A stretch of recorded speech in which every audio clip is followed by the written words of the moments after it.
Hi there. Welcome to Monetise Your Business Podcast Conversations in partnership with FNB. Today, we've got a really amazing entrepreneur for you. His name is Tino, and he is the founder of Tino Masomera. If you're a content creator, if you're an individual that wants to level up within the online space, then this is going to be a fantastic conversation with you, because you are going to hear amazing tips from Tino and just to hear his journey within the multimedia space. But before we get into that, you know how we do things over here. I'm never flying this plane on my own. I've got my trusted co-pilot with me, Papa Biz. Hi. Hi, just glad to be here. And Tino, it's good to have you. We've been looking to have this conversation for a while. We met a few months ago, so welcome and looking forward to the conversation. Thank you so much. I'm really grateful to be here. Thank you, Eti. Awesome. Thank you so much, Tino. Before we get into the nitty-gritties, because there's a lot that I want us to talk about and unpack, but I think it might be nice just to get to know you a little bit better. Who's Tino? Where are you from? Just a little bit about yourself. Thank you so much. So my name is Tino Masomera. I'm from Zimbabwe, and I came to South Africa for law school. I'm a lawyer by profession, and in the process, whilst I was in law school, I found myself falling in love with photography and videography. Well, photography initially. And I used to do it as a hobby back then. Yes. But now I found myself in the business when I finished law school. And I said, let me dig into it and see what I can do. So you were in law school. Where did you do your law school? I went to Wits University. Oh, okay. Yeah. And how many years was that? That was 5 years. Traumatic. So now, let me get this.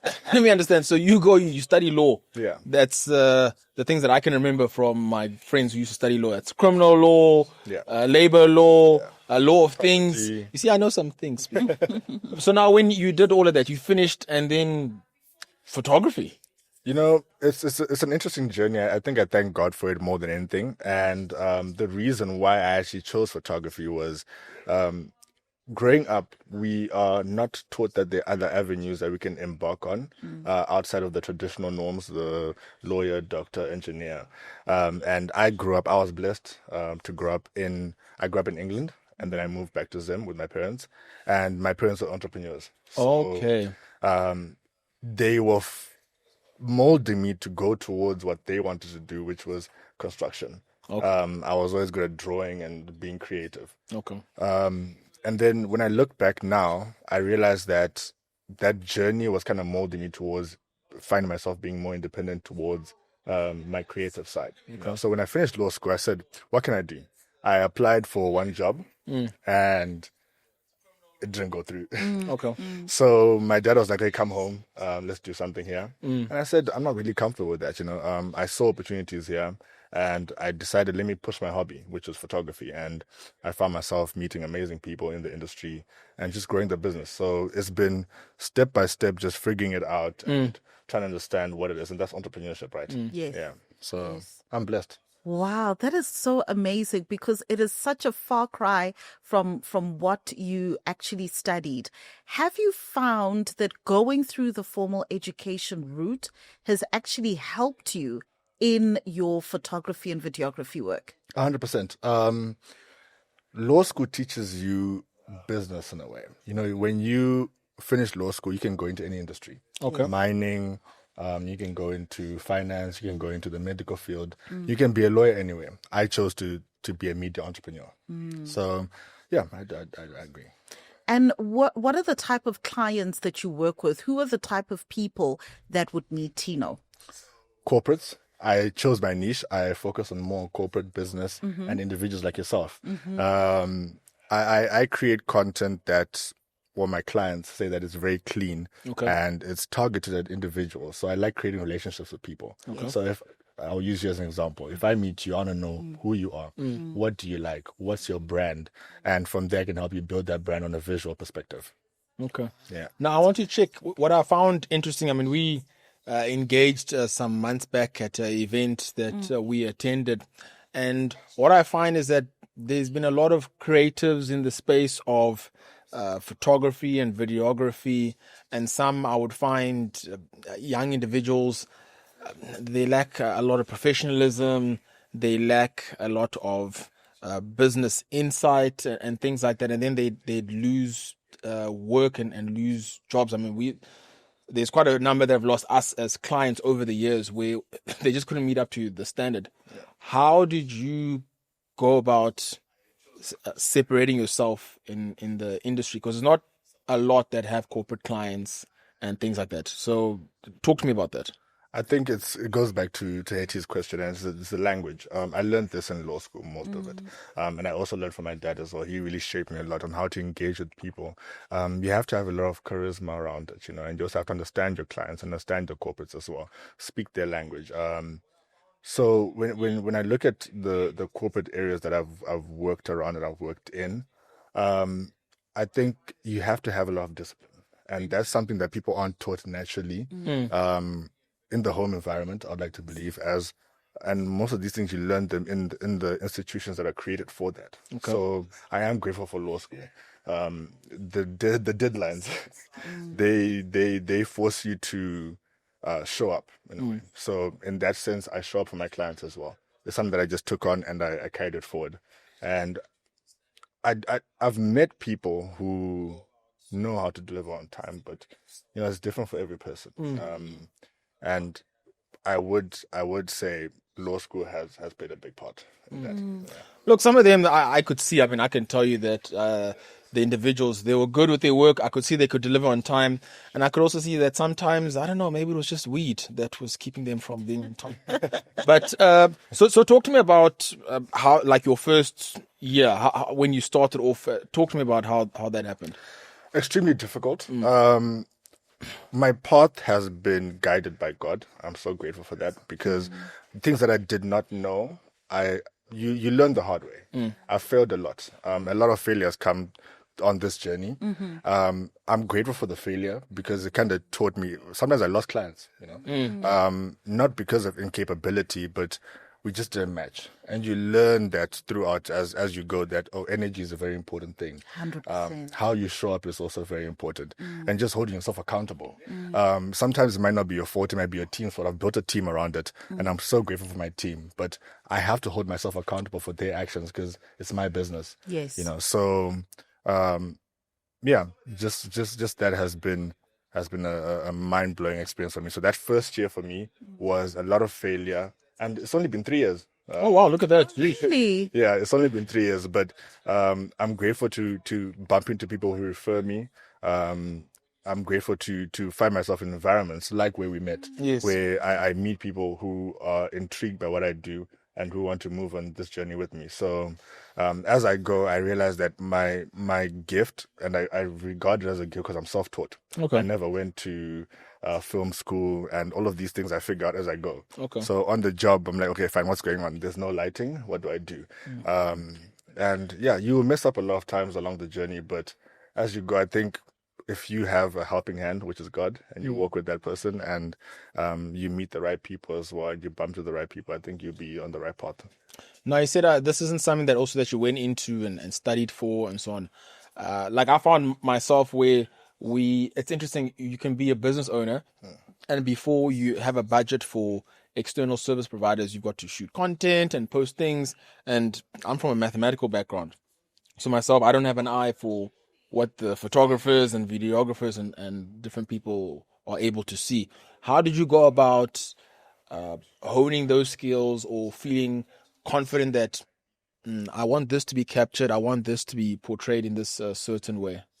Perspective. I think I view the world in a slightly different perspective to what the norm is. And I try my best to show that in a visual way.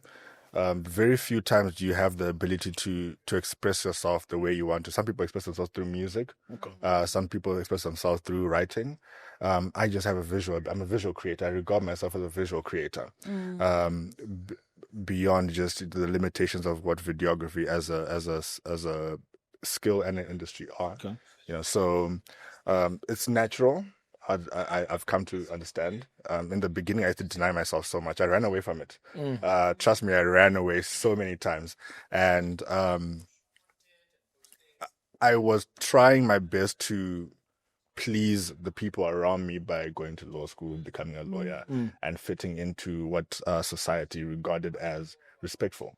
And when I told my parents, they were a bit shaky, but they were very supportive. They said, we spend money on law school. Why aren't you doing that? Exactly. And it's a lot of money. It is a lot of money. When I look back, my dad always says, but why? But now I'm grateful. Yeah. I hope I answered your question. It's so, everything you're saying is music to my ears, because I think you are really speaking a lot about the unsexy work, which is having the discipline, building the team, being consistent, being professional, putting yourself across in a manner that allows your customers to kind of take you seriously. I've seen you work with some fantastic and phenomenal personal brands and really work in elevating how they come across on their social media platforms, on their websites, their different media outlets, etc. Talk to me about why it is important that we actually take our businesses and ourselves seriously in terms of how we put our content across. Yes. So, like I said, it's an extension of who you are as a person. Your business is an extension of yourself. And I think people need to take that personal aspect of the personal brand very seriously, and differentiate the two as well. Yes. I've also come to understand that who I am as a person, I learned this through myself, and who I am, what mass media is, are two different elements. So how I saw mass media and how I saw myself are two different things. Okay. And when I look at the clients that I have, they also understand that, especially when it comes to branding. And I've learned a lot around that. When you market yourself as a person, know yourself. What do you like? Who are you as a person? When you go in front of the camera now, you know what you're selling. When you're selling your business from another perspective, it's something different. It's its own entity. It has its own characteristics. It has its own vision, mission, everything. And the team as well that comes around it as well, completely different personalities. And I think those two are two different things. Yes, absolutely. No, that's absolutely brilliant. Are there any kind of client stories that you feel kind of the most proud of that you can share with us? I have quite a few. I was blessed to work with Prince Harry. Wow. What do you mean?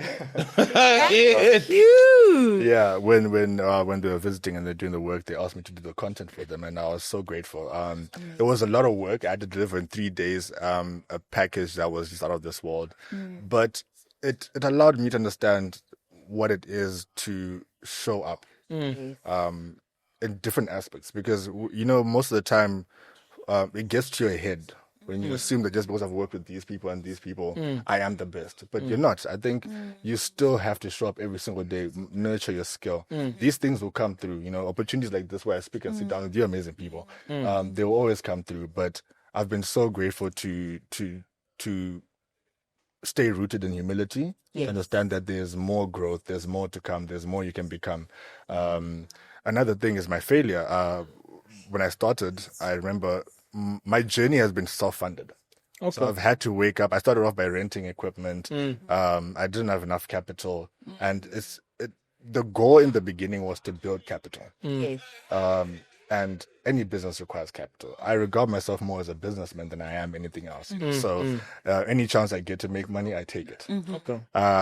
But my failure was in the beginning when I didn't have equipment, I didn't have the right camera. I failed someone. I let them down. I didn't give them the best work that they were expecting. Most of the time you quit because it is a blow to you, especially when you're starting. You're like, I don't have money. Am I doing the right thing? Let me just go back and be a lawyer. But when I look back, that person really built me. They said the most harsh words ever, but in their expression, they were right. How they said, I don't necessarily agree with it, but it did shape me to actually be more ambitious, to show up more. And now I work with the best people. So, I'm grateful for that. That's amazing. Yeah. So I'm sure, after working with Prince Harry and I don't know, like who else you can let us know, wasn't there that temptation in terms of, but I'm a big cheese now?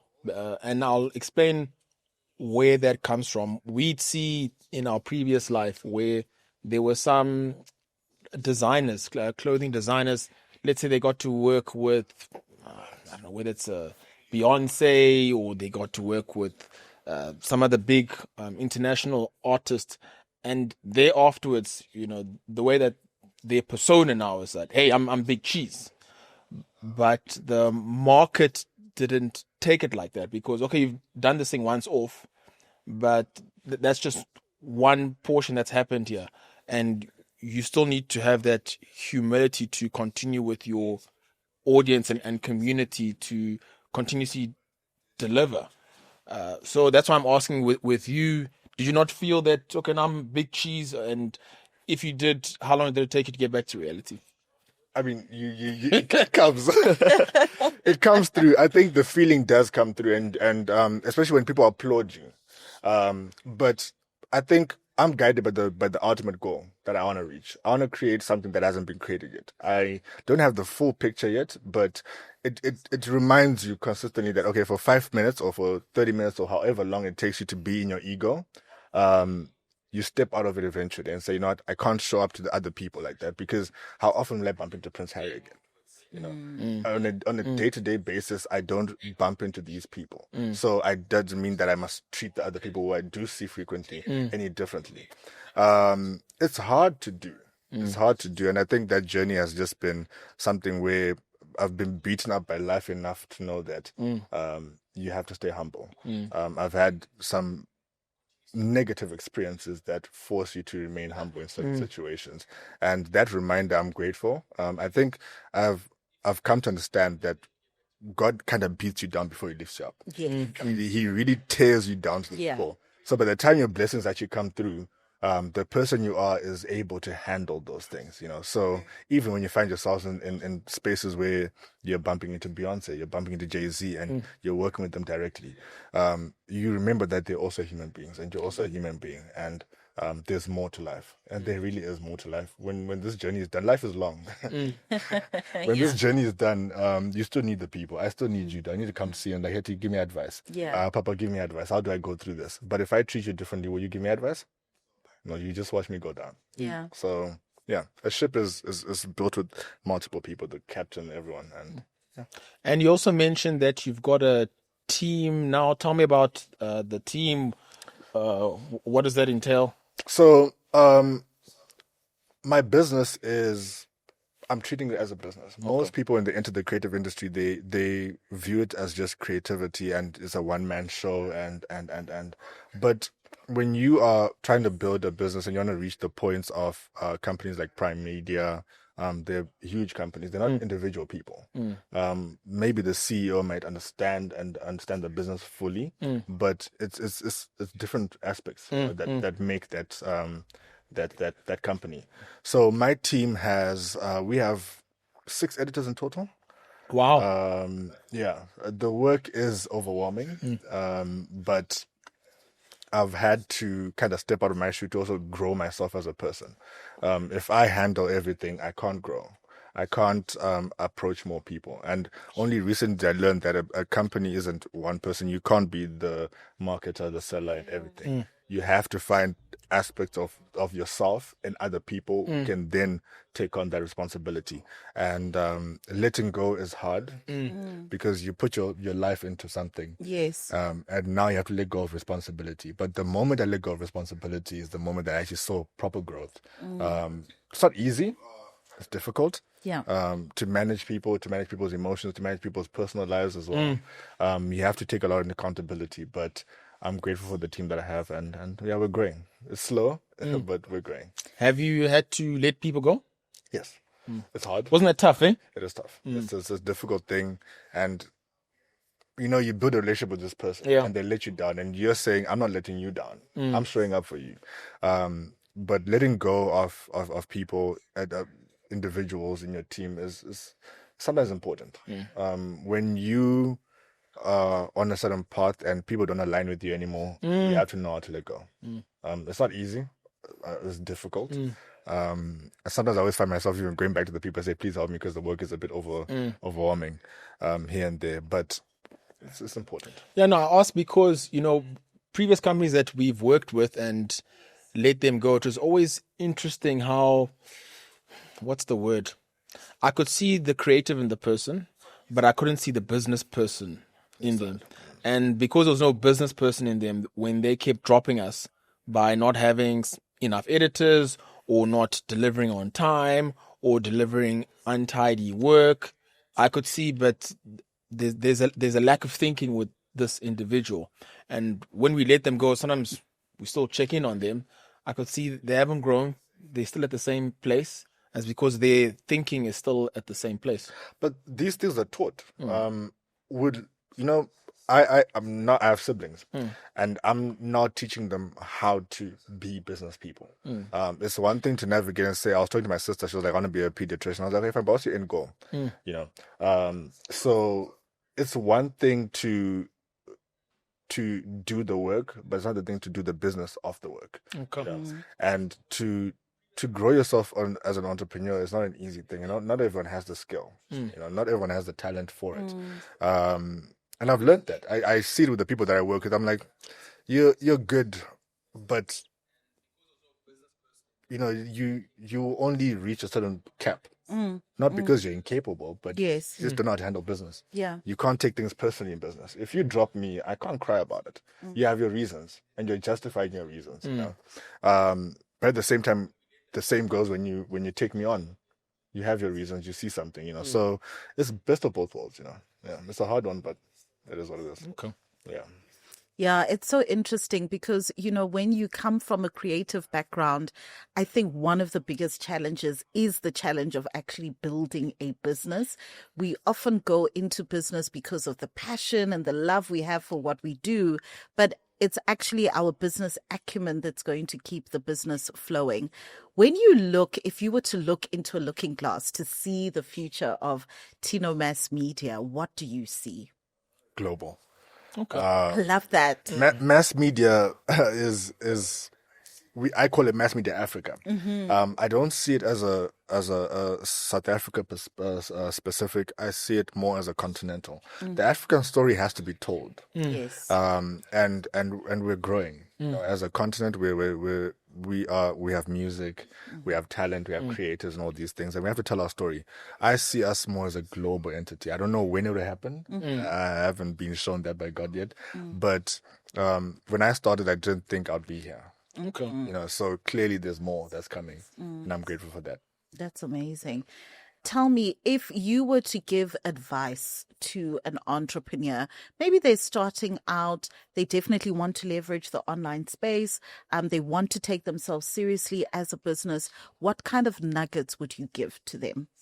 I'd say show up every day. Wow. It's not an easy thing. I wake up every day at 4. So my Wi-Fi is terrible sometimes, so I go to Starbucks. I upload people's content, and by the time my day starts at 9, when I catch up to the corporate world, I'm already showing up. I'm there. And my team kind of struggles with me because even if I sleep at 1, I'm waking up at 4. Sure. So show up. Show up every single day. Show up when you're tired. Show up when you're crying. Show up when things are bad. Show up when things are good. Just show up. It's not easy. It wasn't meant to be easy. I don't know who told us that life was easy. Yeah, it's not meant to be easy. It's not meant to be easy. I think I'm grateful for the stumbling. I think the hardship it molds you. It does. And I think our best attributes as people come up in times of trouble. Courage. Our best virtues rather show up in those moments. Courage, resilience. They show up when we show up. So that's what I can say. Show up. Yeah, it reminds me of the test before the testimony. You kind of have to go through that fine tuning. As a closing parting shot, I would love to also know, what do you do to kind of feed into yourself as an entrepreneur? Are there certain podcasts you listen to, books that you read, individuals' content that you consume that kind of helps you with your mindset and business acumen? I read a lot. I love reading. Law school when you are forced to read to pass. When you let that go, you find yourself reading other things and you embark on other things. I love reading. I had a podcast before, and I was talking to Justice about it. Yeah, it's called The Trailblazer. And I viewed it as my story. But when I started it, I remember I was in Zim, we call it Form 3, which is like grade 10 or something. And I wanted it to be a book. I wanted to write a book called The Trailblazer, but I realized I didn't have enough life experience. Okay. So now that I've actually gone through the journey and I'm here where I am now, I am starting to speak out a bit more. Yeah. It's not an easy. I'm always behind the camera. Yeah. But being in front of the camera is a You came in like, I'm not behind the camera, I'm just being in front. What's going on here? so it's a different experience. But I read a lot. I love playing sports. I've always been a sportsman. I swim, I run, I play rugby. I stopped playing rugby. My mom was like, no. I play a lot of golf. I love sports. So that's what I do. As long as you can get oxygen circulating in your brain and you can exercise and you can just find ways. What type of books do you read?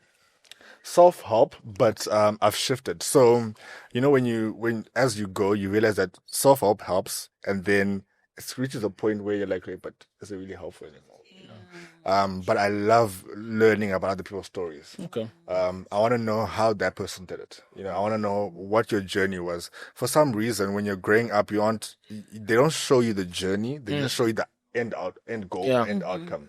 So when you see someone like Barack Obama, for example, you don't know how he became Barack Obama. So I want to know how that person became that person. I'm a big F1 fan. I love Lewis Hamilton. I love the sport itself. But to become Lewis Hamilton is a different journey. To become this person who people look up to, become Hetty, to become Papa, it's a completely different journey. And I want to learn that. I want to learn about people. I want to find out what they did to get there. Was it easy? What did you cry? What did you do? All these things. And it's a journey. Yeah. So your favorite books? My favorite books. Or recommended book? Right now I'm reading 50 Cent. Hey, Hustle Harder. Yes. Oh, nice one. Also smart. I love that book. And I always take it as if I always tell my girlfriend that I'm going to speak with 50 Cent now. In the sense that the advice that you get from that book and what you learn from it, amazing. I'm also reading, I've read it before, but I'm reading it again. Outliers. Okay, Malcolm Gladwell. Yeah, Gladwell, beautiful book. I view myself as an outlier as well. Okay. And one book I always recommend, The Alchemist by Paulo Coelho. That book, I think everyone who gets a chance to read it should read it. It will teach you what a journey takes. The boy is consistently fighting with his this final goal. So by the time he actually gets there, he's gone through so much. He's diverted. He even forgot about it. And that's life. That's the journey.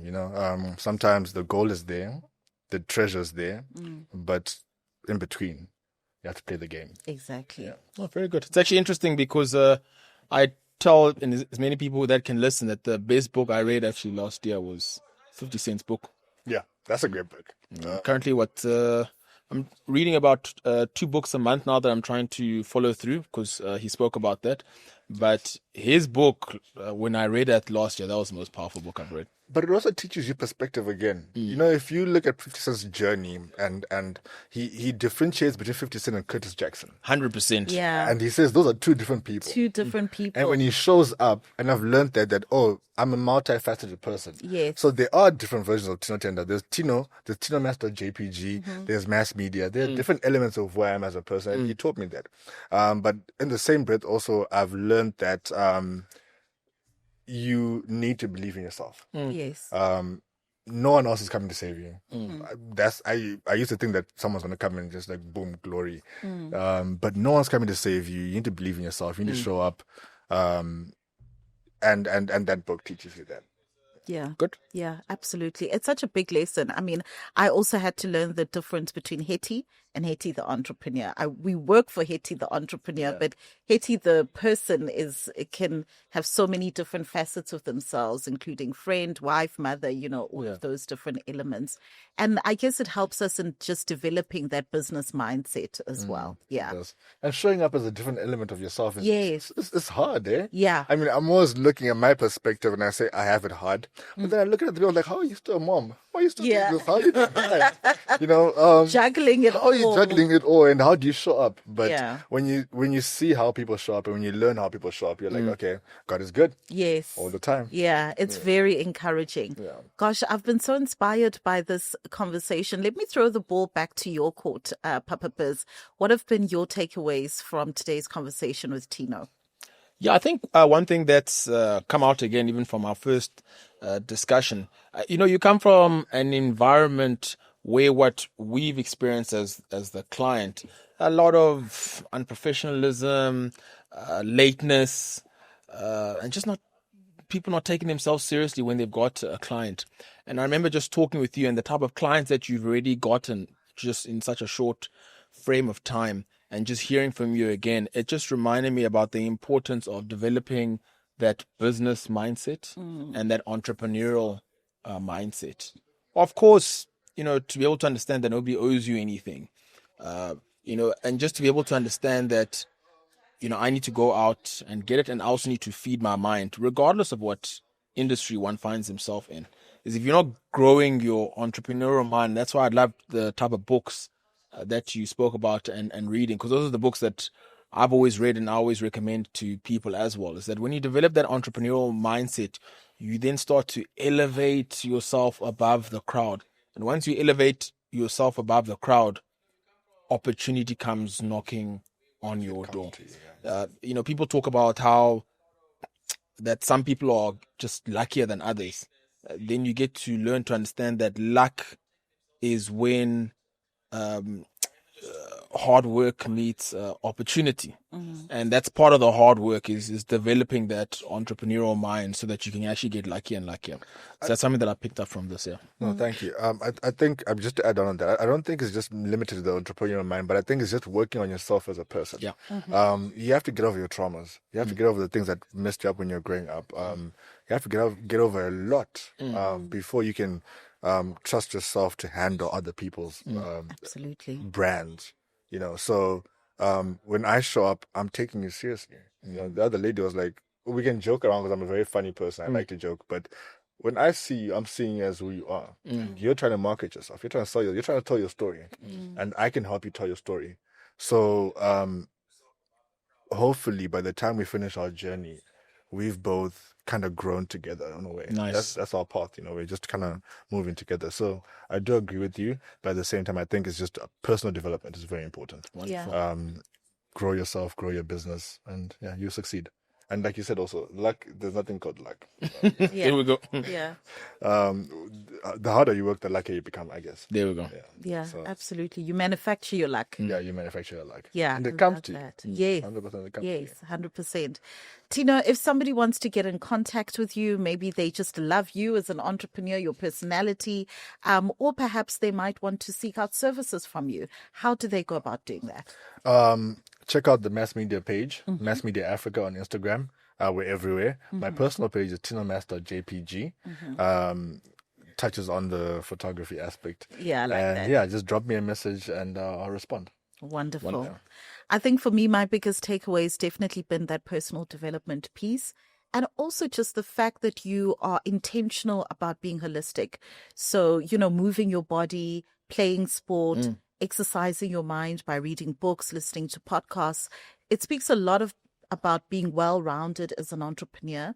And it's so tempting because we love our businesses so much to just only want to focus on that. But we are holistic human beings. And I think that balance is so important. So thank you so much for reminding us about that as well. Thank you for having me. I appreciate it. Thank you, Papa. No problem. Great stuff. Monetizers, that brings us to the end of today's podcast conversation. I hope that you found it enjoyable and really good nutrition and food for the brain. Please do let us know if you've got any questions, any comments, put it down below. We'll leave a description for you to be able to be in contact with Tino. And don't forget to plug into all of our social media platforms. It's at Monetise Your Business. Until the next episode, bye-bye. Cheers, guys.